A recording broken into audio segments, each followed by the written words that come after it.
Bismillahirrahmanirrahim. Assalamualaikum teman-teman semuanya. Kembali lagi nih. Jumpa lagi pada pertemuan kesempatan yang baik hari ini. Ya, salam sejahtera untuk Anda semuanya. Oke, kita nggak bisa ngebayang ini untuk apa melihat tengok-tengok, kita kupas-kupas tentang cerita atau sejarah yang sudah tertulis bahasanya yang dikisahkan ya melalui selembar kertas ini.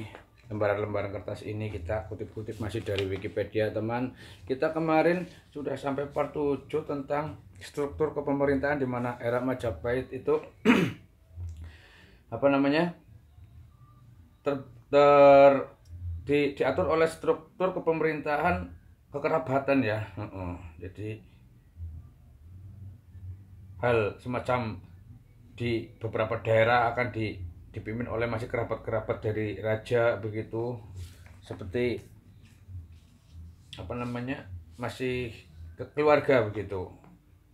Nah, bagaimana untuk di luar wilayah pusat kota raja sendiri atau di, kalau Majapahit itu kan pusatnya di Jawa Timur ya, Trowulan begitu. Nah, bagaimana Majapahit menjalin hubungan dengan di daerah-daerah lain ya teman, di kepulauan-kepulauan yang lain. Nah, kita kemarin sudah sampai masuk ke seperti Dharmasraya, Pagaruyung, Lampung, Madura, Bali, Palembang, Sumatera begitu. Nusantara adalah area yang tidak mencerminkan hanya kebudayaan Jawa ya, masing-masing punya kebudayaan ya setiap kepulauan begitu, seperti Bali, Madura, Palembang, Sumatera, dan masing-masing juga mempunyai adat istiadat begitu maksudnya. Nah, jalinan hubungan dengan Majapahit bagaimana ya? Nih kita ikut komentari nih teman-teman.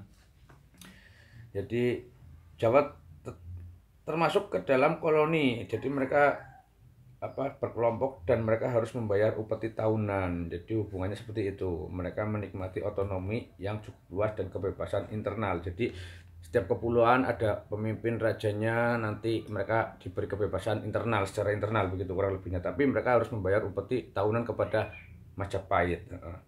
Dan Majapahit tidak merasa penting untuk menempatkan birokratnya atau tentara militernya di sana.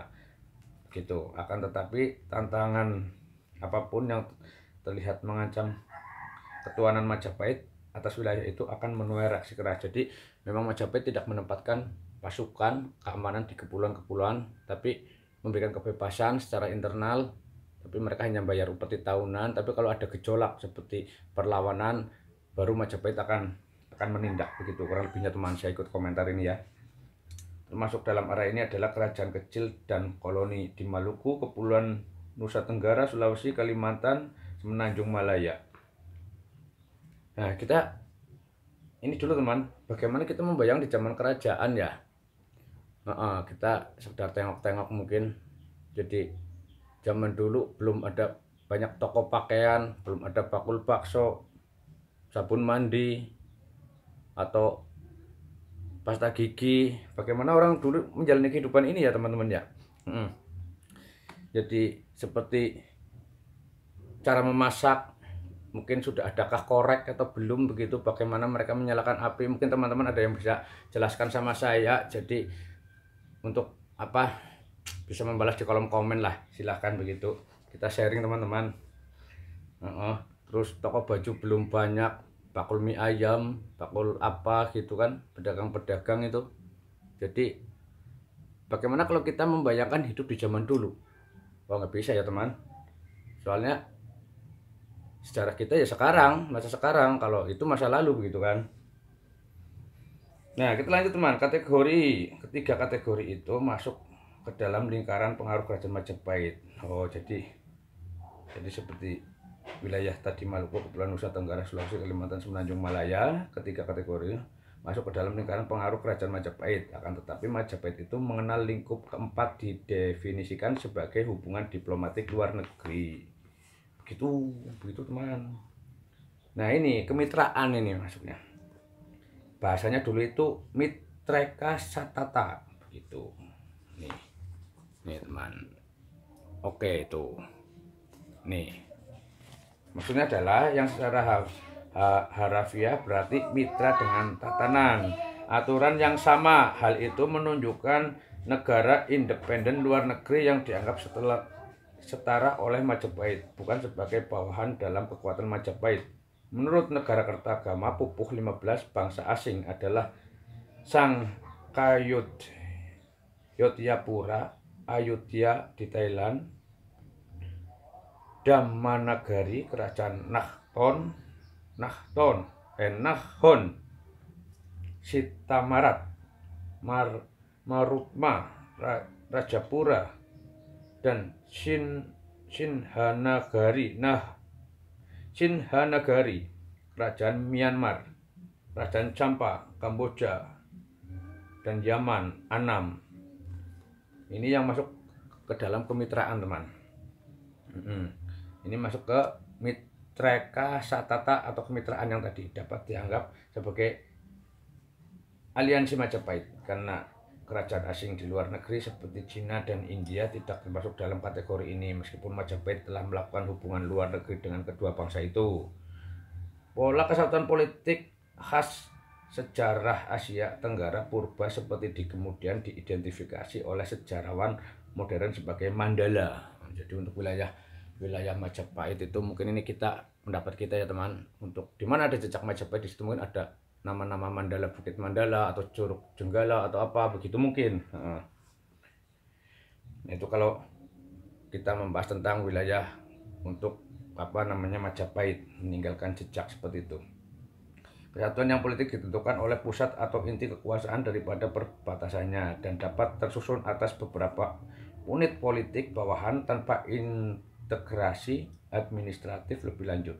Daerah-daerah bawahan yang termasuk dalam lingkup Mandala Majapahit yaitu wilayah mancanegara dan Nusantara. Mandala itu sebutan untuk Majapahit untuk wilayah kekuasaannya, begitu kan lebih ya teman. Jadi maaf kalau salah ya, kita belajar ini begitu. Silakan bantu Anda untuk menjawab, mungkin ada yang lebih paham gitu. Umumnya memiliki pemimpin asli penguasa daerah tersebut yang menikmati kebebasan internal cukup luas. Wilayah-wilayah bawahan ini meskipun sedikit banyak dipengaruhi Majapahit tetap menjalankan sistem pemerintahannya sendiri tanpa terintegrasi lebih lanjut oleh kekuasaan pusat ibu kota Majapahit. Pola kekuasaan Mandala ini juga ditemukan dalam kerajaan-kerajaan sebelumnya seperti Sriwijaya dan Angkor, serta Mandala-Mandala tetangga Majapahit yang sezaman Ayutthaya dan Champa. Oh, jadi kerajaan-kerajaan yang masih dikuasai atau terjalin dengan Majapahit itu disebut untuk wilayah Mandala, begitu. Itu teman. Nah, kita masuk